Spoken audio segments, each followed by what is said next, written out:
Jingle bells, jingle all the way. On the first day of Christmas, my true love sent to me. Ho, ho, ho, ho, a partridge in a pear tree. Yes, it's that time of year again, and my head is buzzing. I'm suffering from sensory overload. I went shopping in the local supermarket today. We three kings of Orient are bearing gifts. Ah! I now need to go and take a couple of aspirins and have a lie down. I remember one year my daughter, Lolly, coming to me in all innocence when she was about 6 years old and asking, "Mum, where is Orientar?" I looked at her, puzzled. What do you mean, love?" "You know, Orientar, where the kings came from. We three kings of Orientar. What country is that?" The innocence of children. What has happened to the weather?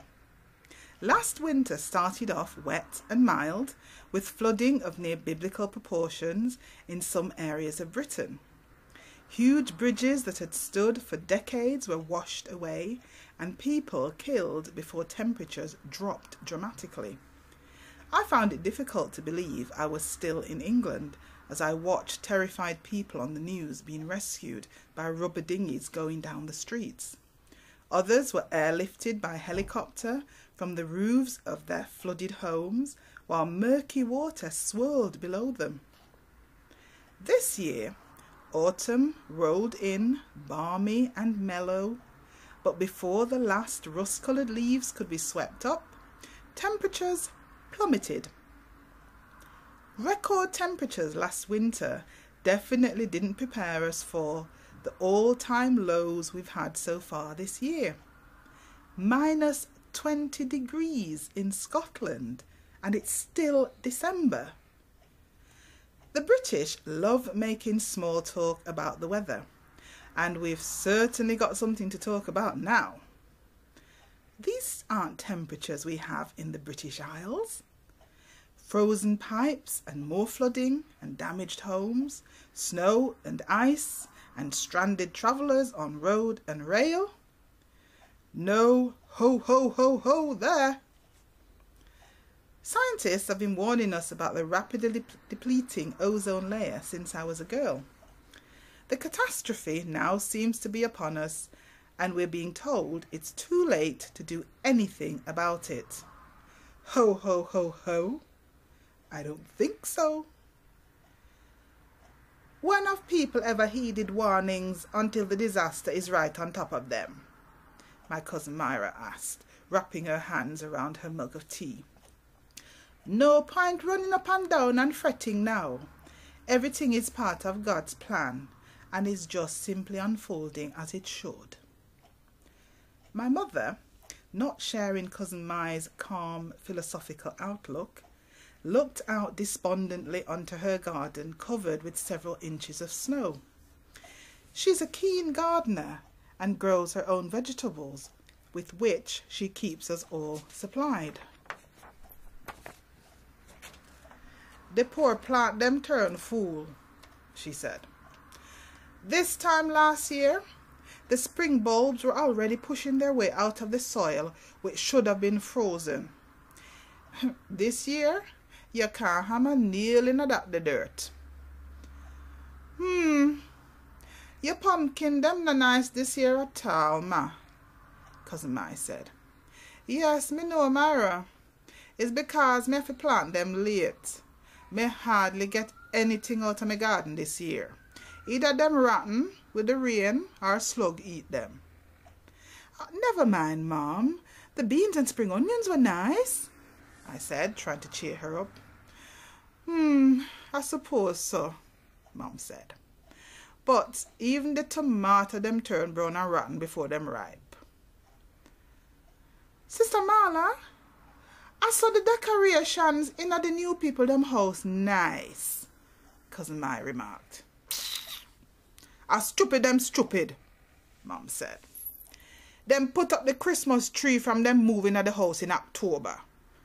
Them have a little youth there. Him no look like him go to school at all. I him missy put them up. Me see him in the corner shop yesterday. Him come ask me if me can buy a pack of cigarette and 2 can of lager for him. What?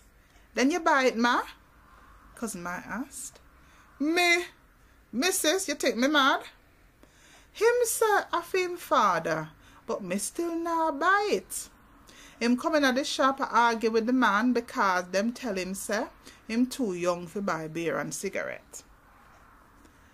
I looked out at the house, which was covered in multicoloured lights, with an inflatable Santa Claus, complete with sleigh and reindeer, sitting on the roof. Each year, it seems, the Christmas decorations go up earlier and are more elaborate, with people competing with each other to decorate the outsides of their houses.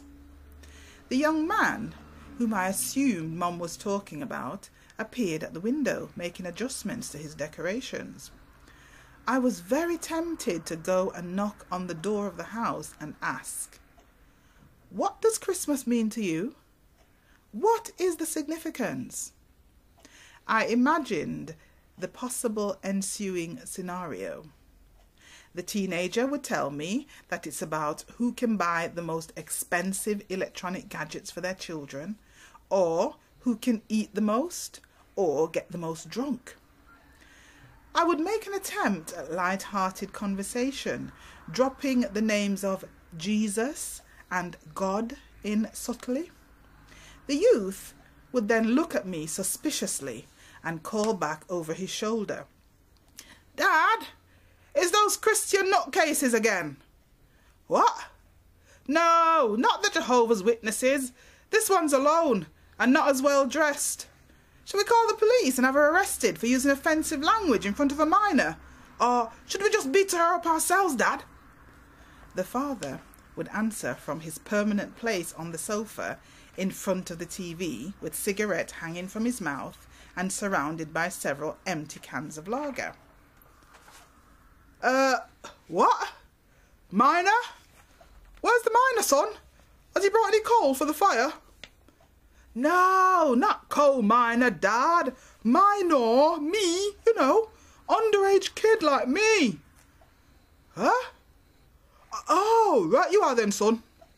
Clear off, lady, before I get me social worker onto you. I know my rights, you know. You're not allowed to teach me anything about God. My social worker told me that no one can make me do anything I don't want to, all right? That's why I don't go to school no more." The father would now appear at the door. "What did the foul-mouthed Christian say to your son? She didn't use that word Jesus or God in front of you, did she?" The man would spit as if to cleanse the taste of the words from his mouth. "Lady, you should be ashamed of yourself. You're infringing his human rights, do you know that?" "That's right, Dad, you tell her." "Do right, son. Now clear off before we call our social worker and have you investigated." It is at this point that I would notice the skull and National Front swastika next to the "Peace on Earth and Goodwill to All Men" plaque hanging on the front door. The idiot left brain side of me that had made me knock the door in the first place would now be overridden by the sensible, self-preserving right brain side, which would now be screaming, "Get out of here! Run!" The youth and his father would invite all their friends and neighbours to join in while they chased me down the street with meat cleavers and baseball bats. Followed by the angry mob, I would run past the community police officers leaning nonchalantly on their bicycles and looking the other way. If the officers are in a good mood, they may ask me as I run past screaming in terror if I'm gay, a minor, or if either of my parents occupy an influential position in government, to which I would answer, "No!" They would then shout that they can't help me, as it's not in their remit this year, and ride off in the opposite direction. If I'm really lucky, and it's been a quiet day, they may arrest me for breaching the peace, thus saving my life. overactive imagination, you say? Maybe. But it's not too far from the truth, though.